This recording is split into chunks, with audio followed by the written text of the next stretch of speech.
Oh, and welcome to the latest Leash Today sort of podcast and video production, which you'll see on YouTube and Facebook. I'm joined today by Annie Holland, who is a photographer and artist from Durrow in County Laois, and has been spending the last couple of years working on the most interesting, sort of fascinating exhibition, which is now being showcased in the Donace Arts Centre.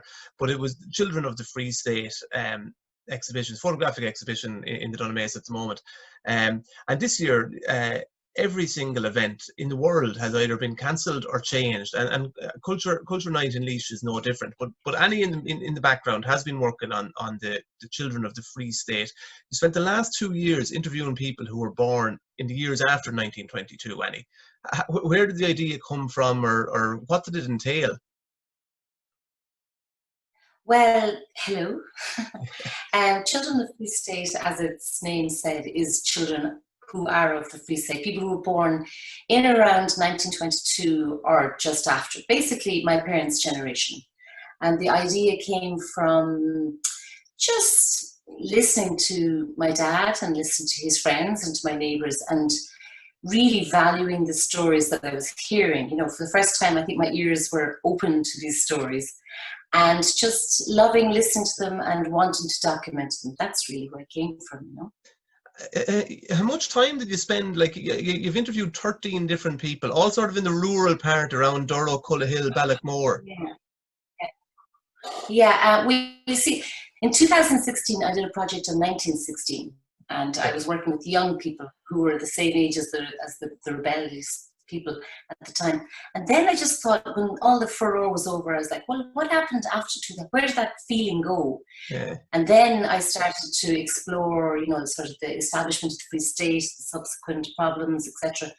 And just, you know, that's the stage where this is 100 years later from that now. So I'm exploring that 100 years later. I'm so fortunate that some of these people are still alive. You know, some of my participants or locals or neighbours, as whatever you call them, are in their late 90s, and the stories I'm hearing are just gorgeous. You know, like there's one man, and it's a first-hand account. His granddad has told him about being in the famine and the porridge field up the Balloch outside Durrow. You know, just to hear that story first-hand feels very precious and, you know, privileged. Did you go into their homes and you chatted to them, you photographed them? What was it like? It would start cups of tea, a lot of conversation before we switch on a camera, and then you know, I'm not a video artist, but because I'm getting the opportunity to video these stories, that's opening up another, you know, channel, and it's just lovely to see these stories being told firsthand, you know. Was there anything? So you 13 different people. I'm right in saying that 13 different people, all were they mostly rural based? I started in Cullohill. This is the first time. I started in Cullohill at the Folly 2 years ago, and it was predominantly Cullohill people. And I showcased it in Cullohill and another location in South America, another story. But it was lovely to see the people in the village celebrating their older people. Of course they celebrate them, but it was lovely to see them showcased, you know. And it comes from an idea that old people are a real treasure in our community, and you know, it's just nice to celebrate them while they're alive and not just remember them when they're dead, you know. Did you come across much emotion and much sadness throughout it? Like, was there some stories would have you know, hit you hard or anything? Yeah, some stories. Well, a lot of the stories are beautiful because you've heard them growing up, but you didn't really believe them. And now, as a grown-up, you're hearing them again, and you went, you really did walk to school, you know, hail, rain, or snow. We did actually walk to school every day. And now, as a parent myself, to think I would send my children to the same area walking is inconceivable, you know, but my parents' generation did it, you know, so it's nice to hear that account while they're still telling it and you know it's real, you know. Yeah. Was there any sort of thing that was common across all the 13 people that you interviewed? Was there any single trait or any sort of single opinion or anything that was common? Life was hard. Everybody will, you know, agree on that. And there was a sense of like, that's how it was, you know, and there was, that there wasn't the feeling, they didn't have the feeling that they were hard done by, just life was hard, that's all. And it was a kind of a subsistence existence, but everybody was in the same boat and everybody pulled together. There's a real sense of community. Yeah. You know, there's one family, it's very interesting, who live at the end of my lane in Tobago, the Moynihan family, beautiful family. And I didn't know them because they're Protestant and we're Catholic. And growing up, we would have always known them because everybody did the trashing together. Yeah. But because I'm a child of the 70s, when I grew up, I never ever met them. I had no reason to meet them. We had no community gathering, you know, apart from church during the 70s, 80s. You know, there was no come together as farmers and save the crop. That all stopped in the 70s or late 60s, 50s. I'm not quite, you know. Yeah. That was interesting for me, meet neighbours for the first time. You know? Yeah. Is there much reminiscent, like obviously there was an acknowledgement that things were harder back then. Is there much of a sort of a feeling that some things were better or that they missed certain things? That was a mixed response. Some people obviously remember it more fondly because it's more community-based, and some people really remember the hardship as well, you know. Yeah. And other people remember the pure poverty and unless you were in a certain class of society, you were just totally lost, you know. So there's different reactions to that question. Yeah. Was there any lesson you would have taken from it all? Was there anything that really hit you hard or anything? I loved in light of the current situation and where we all find ourselves currently in lockdown, I think the community thing has really revived in the last 6 months here in Laois and here in rural Laois.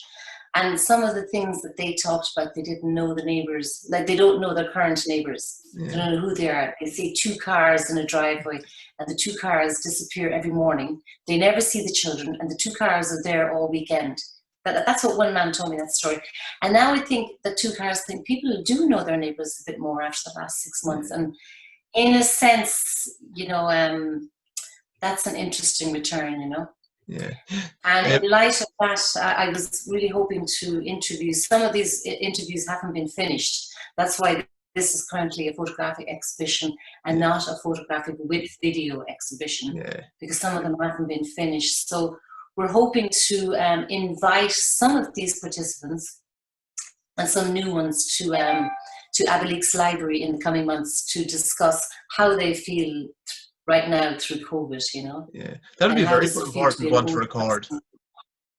I think it'd be very nice because, for one, it will give these people a reason to leave their house, because all the daycare centres, all those lifelines for older people in rural Ireland are gone. Yeah. You know what I mean? They're gone. These people will go in places to get their hair done once a week, to meet older people, you know, to meet their peers. All those things are gone. So older people are still incubated. You know, they're still in isolation, and it's, you know, we're fed up. So imagine how they feel, you know? Yeah. How did you pull, you must have had an amount of material. How did you pull it all together? Like, I know it's initially a photographic exhibition. How did you whittle it down to what it ended up with? I hate to use the term organic, but I didn't plan any of this. Okay. It just sort of happened. I never planned to film them, but it seemed the way to capture the sound. And then when I listened to the interviews, the sound, I started developing sound interviews. So the whole thing just happened. And then I showcased it at Folly because it just seemed perfect. You know, it was a local tiny festival, and you know, it was lovely. It was really enjoyable to do it and enjoyable to see it received, you know, as well. You know, that's very nice. And you were donating all this work is going to Laois County Library Service. Yes, I will create sound files from what I have, because I'm not making a final art piece or a final showreel anymore. And I will, they'll be stored digitally in the Laois archive. And it was all sponsored by Creative Ireland Laois. Yeah. And also FBD. I got some funding from them as well. And that just paid for some of my time to record this and to kind of edit it to a kind of thing. It'll be nearly like a time capsule, won't it? Like, to have that type of material on record will be an incredible resource for future generations and my children and their children, won't it? I hope so. I hope so. Yeah, yeah. No, it sounds absolutely fascinating. Because was there anything that Yeah. was the toughest time? Like those people have lived through. They've lived through the Second World War. You're They've lived. breaking up on me an awful lot. I'm not, I can't Sorry, really but hear anything you're saying. Yeah. The those question. people. Those people lived through the Second World War. They've lived through the sort of the rural Yeah. electrification of Ireland. Are you still Yeah. losing me, Annie? No, I have you. I have you. Yeah, but they've lived through the recession of the 80s, the boom of the 90s, the recession of recent times, and now a pandemic. You know, it's Yeah. they've seen everything. They certainly have. Yeah.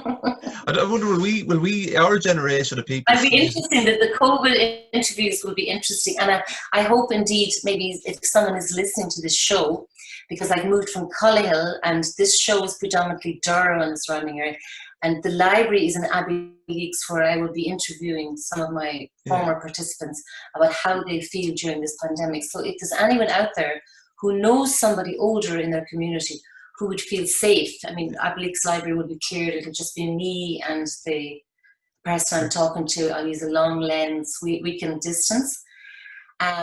Who would like to come and talk about their experience during this pandemic, or about anything, you know? Yeah. I'd love to invite them, and it's going to be October and November. Just contact me on annie@anniehollandart.com. Okay. Yeah. You sound like you really enjoyed this project.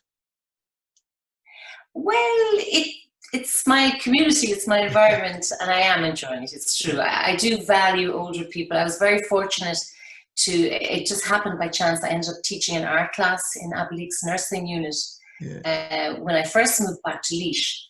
And I used to go and hang out with older people, and I won't say teach art, and just hang out, and we'd make art of some kind. We'd an hour and a half every Friday afternoon. Yeah. And I used to leave every week feeling so enriched and so like I should have been paying them for this valuable experience of hanging out with them, you know. Like a lot of them would be physically incapacitated and stuff, but you would just feel so enriched every Friday leaving that place, you know. So I think that's where I naturally evolved into documenting and listening and recording their stories, really, you know. And it sounds the exhibition runs all next week in the Dunamace Arts Centre, and it's being showcased on the Friday night of Culture Night, which is the 18th of September. Yeah. That's so right. Is that next Friday? Is that next the following Friday? Okay. Because I just wanted to say, actually, I'm going to go into the exhibition next Friday. I don't know what date that is. It's the 11th. But I'm going to be there all day. 9/11. Yeah, I'm going to stay there actually next Saturday, sorry. Okay. Next Saturday I'm going to stay there all day. So if anybody wants to call in and talk to me or meet me, or any of the participants in the show would like to meet me, I'll be there all day next Saturday. Look, Annie Holland, a photographer and artist, it's absolutely brilliant. It sounds like a great body of work to have achieved, and you're not even you've a long way to go with it yet. So it's sort of a never-ending project. And so, look, I'm delighted to have been joined by Annie. You can check that out in Dunamace Arts Centre all this week and on Culture Night, which will give all the details in the written piece that goes with this. Annie, thanks very much for joining, and congratulations on a great body of work. You can be very proud of it. All right, that's over now. Ongoing. So on. No, that was excellent, Annie. Thanks very much. I will have to edit a little bit, but no, that was brilliant. That was really good. Oh, yeah, really good. No. So and I never know which camera I should be looking into this one.